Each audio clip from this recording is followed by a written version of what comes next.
ગુજરાતમાં લોકસભાની ચૂંટણીનો જંગ જામી ચૂક્યો છે. ત્યારે કેટલીક એવી જે બેઠકો છે એ બેઠકો ઉપર એવું લાગી રહ્યું છે કે ભાજપનો કેસ અહીંયા ફસાઈ શકે છે. કઈ છે આ બેઠકો, એના વિશે વાત કરીએ.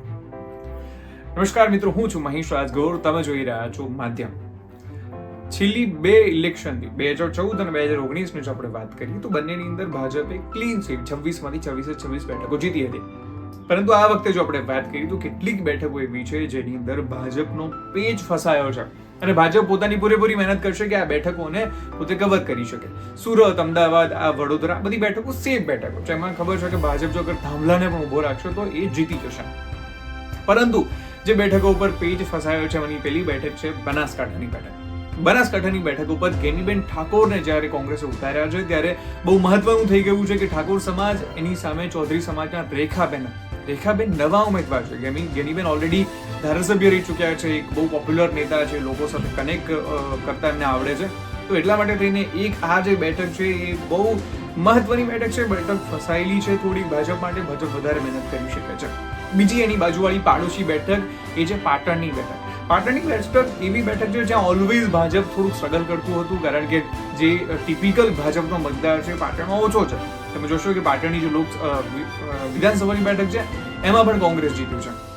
એમાં સિદ્ધપુર આવે છે, સિદ્ધપુર પણ કોંગ્રેસ જીતવા આવ્યું છે. આ વખતે ભલે બળવંતસિંહ જીત્યા હોય, આની પહેલા પણ આવી ઘણી બધી જે બેઠકો છે જેની અંદર મોટે ભાગે ભાજપનો પલડું જે છે એ નમતું રહ્યું છે. તો ચંદનજી ઠાકોર કદાચ ભરતસિંહ ડાભી પર ભારે પડી શકે છે, કારણ કે ભરતસિંહ ક્યારેય પોતાના વિસ્તારમાં ગયા જ નથી. લોકો એમ જ કહે છે કે ભરતસિંહ છે કોણ, કારણ કે લાસ્ટ ટાઈમ અમે જોયા હતા, જીતી ગયા પછી દેખાણા જ નથી. ચંદનજી એમના ઉપર ભારે પડી શકે છે. ભાજપ જો કે મહેનત કરશે જ આ જીતવા માટે થઈને.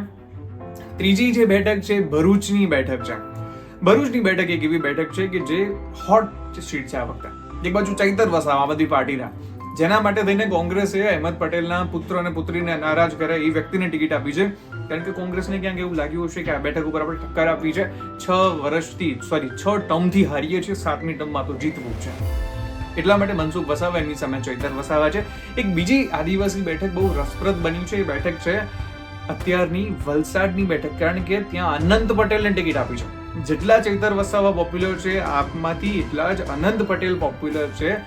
જે વલસાડની બેઠક છે એની અંદરથી કોંગ્રેસમાંથી, એટલા માટે એક બેઠક જે છે બહુ મહત્વની છે. એના સિવાય બે બેઠકો ભાજપનું આંતરિક ખેંચતાણ છે એના લીધે કદાચ ફસાઈ શકે છે, એવું બની શકે છે. એક રાજકોટની બેઠક જ્યાં પુરુષોત્તમ રૂપાલાનો જે વિવાદ છે એ ચાલી રહ્યો છે, અને બીજી જે બેઠક છે સાબરકાંઠાની બેઠક. સાબરકાંઠામાં ઉમેદવાર બદલાય એના પછી ભારે દાવાનળ ભભૂકી ઉઠ્યો ભાજપની અંદર. એટલા માટે આજે અમુક બેઠકો છે, બેઠકો ભાજપ માટે અઘરી બની શકે છે. ઓબ્વિયસલી ભાજપ આની પર માઇક્રો મેનેજમેન્ટ કરશે, બૂથ મેનેજમેન્ટ કરશે, બધું જ પ્રયાસ કરશે. નરેન્દ્ર મોદી, અમિત શાહની રેલીઓ આ વિસ્તારોમાં થશે, કારણ કે આ બેઠકો ભાજપ હંમેશા કાઢવા ઈચ્છે અને ભાજપ માઇનસ કરવા તો ગુજરાતમાં ક્યારે નહીં ઈચ્છે. તમને શું લાગે છે આ બેઠકો ઉપર કોણ જીતશે, ભાજપ, કોંગ્રેસ કે પછી આમ આદમી પાર્ટી?